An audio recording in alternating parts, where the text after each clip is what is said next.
All right, we're here at NBA Finals Media Day. These gentlemen were just, I think, bragging about your numerous finals appearances. Yeah, not a record in finals. Me and Perk are combined 2 for 9 in the finals. But you got here. What do you guys remember from media days? Because especially for the younger guys like Devin Booker, DeAndre Ayton, who've never been through it before, it's a gauntlet, right? Yeah, it's just not the media day; it's the finals, right? You have to have that fine line of balancing the two and saying, I want to embrace the finals, embrace the moment, but I'm still here to actually win the basketball games. Yeah. Because so much of media attention. Well, and once you get there, you see that it's different. You're like, oh, right. This is different. This isn't a normal. There's like a whole setup. But the craziest thing for me is we played the Lakers first. Right. Now, Laker Media Day, and then the next year we played San Antonio. And I was like, wait, where'd everyone go? This is it? So that was what I remember from back-to-back years. Right, man. It's the truth. Laker Media Day is different. The Jump, Rachel Nichols, joined by Richard Jefferson, Kendrick Perkins, who's bothered to wear a tie today. Thank you, Kendrick. I appreciate that. I mean, some of us, we're just professional. Richard's had a little problem with his clothes the last 24 hours, so don't be surprised if you see him in this same outfit tomorrow. I got nothing to say.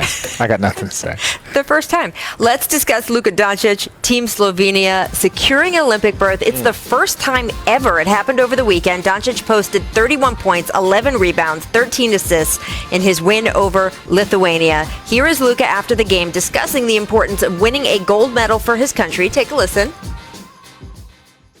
Luka, what would mean more to you? A gold medal with the Team Slovenia or NBA championship with the men?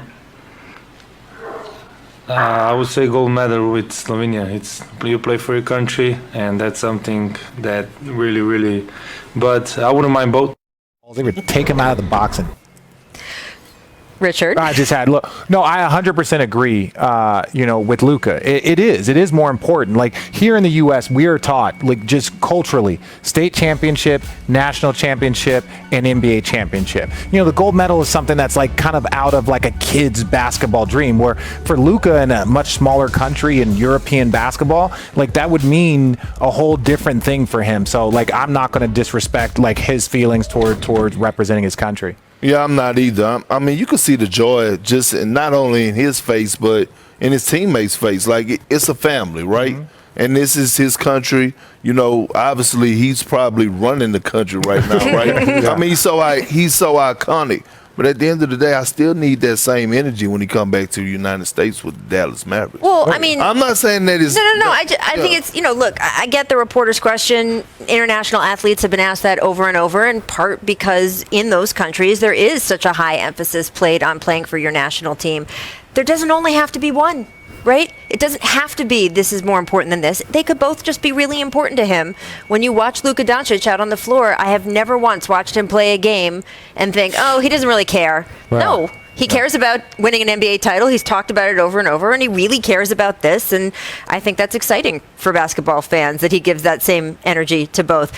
Devin Booker has been at the podium, so we want to check in on him. And he's talking a little bit about what the importance is to the city of Phoenix of having these Suns in the NBA Finals. Take a listen. I mean, I think it's the baby here. It's the only professional team that has Phoenix in it. Every other team's Arizona, so Phoenix Suns is the baby franchise here, and they love it with a passion. And I'm wearing the shirt from '93 right now. I think it started around that time to when they developed that. You hear people talk about, I remember when I watched Charles and them. Like, you hear those stories at all times, and seeing the passion in their eyes when they're telling the stories, and even being at the bottom of the barrel for the past 5 years and them still showing up and showing love, shows that same type of love that they have for this team. That's pretty cool. And Richard, part of what you talked about when we were here for the Western Conference Finals is you grew up in Arizona. Mm-hmm. You went to the University of Arizona. We're going to go visit later today. Your high school, right? Are you excited about that, Perk? Well, this is what I want to say. You can speak to this. Let me echo everything that he said. In 1993, I was 13 years old, and I was watching that team, and I would go out to the park, and I would do all of those things that you would see Kevin Johnson and Charles Barkley and Dan Marley. I would try and do. At that point in time, I was probably still more athletic than some of them, but like when you talk about the connection to the town, like my son, my youngest son is named Phoenix, right? So it's like there is a serious connection to this town, to this team, and so it makes it even more special. And I'm so glad that Devin Booker has been a part of this journey from bad to the mountaintop. And if they can get over that mountaintop, this is a great place to be a champion. Well, you know what? I'm just proud of Devin Booker, right? And you just spoke the gospel for once, but I'm proud of Devin Booker for just sticking with it. You know, he's never come out publicly and asked for a trade, and there's been a lot of downtimes throughout his short career, right? His short NBA career, and I think, you know, the way he stuck with it, the way he just kept grinding and not cheating the process was what I respect about him. And he's a guy that's going to continue to get better. He gets better every single year. He's one of the most prolific scorers in the game today. I'm a guy that's big on efficiency. And when you look at Devin Booker from a two-guard aspect, I mean, the way that he scores the ball and he's scoring at a clip of 48 or 50% from the field is fun to watch. But his maturity level, again, watching him lead, watching him speak at the podium, how he's just, his growth at a young age is something beautiful to see. And it's interesting because in the NBA, the feeling has always been you don't get to the NBA Finals on your first time through that gauntlet of the playoffs if you're one of the key players. And even as a franchise, right? I mean, we talked with Michael Jordan. Everyone saw in The Last Dance that feeling of the Bulls had to get past the Detroit Pistons, and it took a few reps at it. With you guys, Perk, there was definitely the feeling that LeBron James had to get past that Celtics dynasty and that loss that he had to you guys where we all saw him walk off the floor and take his jersey off right before he ended up going to Miami. The feeling is your first time through, you don't get all the way to the mountaintop. Well, guess what? These guys got to the mountaintop, and Devin Booker has showed such poise through that whole process, and it's what his coach, Monty Williams, preaches, but to see him be able to do that has been so impressive. All right, coming up, guys, we're going to get into the Bucks side of things. We're going to discuss Giannis's Actually having practice here, not at the practice facility, but it's still basketball. I think we all locked into, the goal at hand, and not much, just, I don't know, it's weird no games being on. I usually watch games every day, so that's probably the part that sucks. That's probably the part that sucks the most, but I'd rather be playing than not.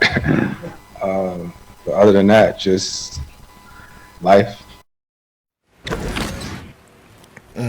pretty fun to see someone who has spent 16 years waiting for this moment, have it wash over him, that he is here. What does it say about Chris Paul that he has finally broken through the thing that everyone, Kendrick, held him accountable for? Well, he's never reached the finals. Well, it says a lot, and I go back to what I said last week about it's not what you do, it's how you do it, and the journey he chose to do it in for us reaching the finals. We all know at the age of 36, he could have chose to sit down with Sam Presti, negotiate a buyout, whatever the case may be, and could have went to a contender, probably picked somewhere like the Lakers or Miami or Milwaukee. But he chose to come to Phoenix with a young core that has zero playoff experience and come here and lead them. That's what makes it so special. And I get it. People could talk about the injuries to the Lakers, Jamal Murray being out, whatever the case may be. What about the injuries to Chris Paul? Yeah, right. But the shoulder, COVID, absolutely. The wrist? But he came in, he embraced these young guys. These young guys followed his lead, and look where they at right now. So at the end of the day, I want to go back to a lot of people take the regular season for granted. They were the number 2 seed. So they put themselves in a position to be where they at right now. Yeah, and that's why they have home court advantage. Like all of these people want to talk about, what is, the Phoenix Suns and their journey. But even the Chris Paul, I really don't think that Chris Paul, his situation changes by getting to the finals. I think if he wins the championship, then I think he will be held in a different regard. But I'm proud of him. I'm excited for him. I went to the finals my first and second year and then didn't go again till my 15th year. So there was a 13-year gap between me going to NBA finals. Shut up. Between me going to the finals. But part of that is because you got to put the work and you got to be persistent. Richard, you've been to 4 NBA finals. Yes. Perk, how many for you? 5. Just saying. Yeah, I'm it's all good, though. We've got more to come from Both got 1 win, so technically you're less successful than me. What? How? Percentage-wise. He's 1 for 5. I'm 1 for 4. Oh, my. We have more to come here from NBA Media Day. We have more from the two of them. Simple Here's math. A distant replay, though. This date, USA basketball in 1992.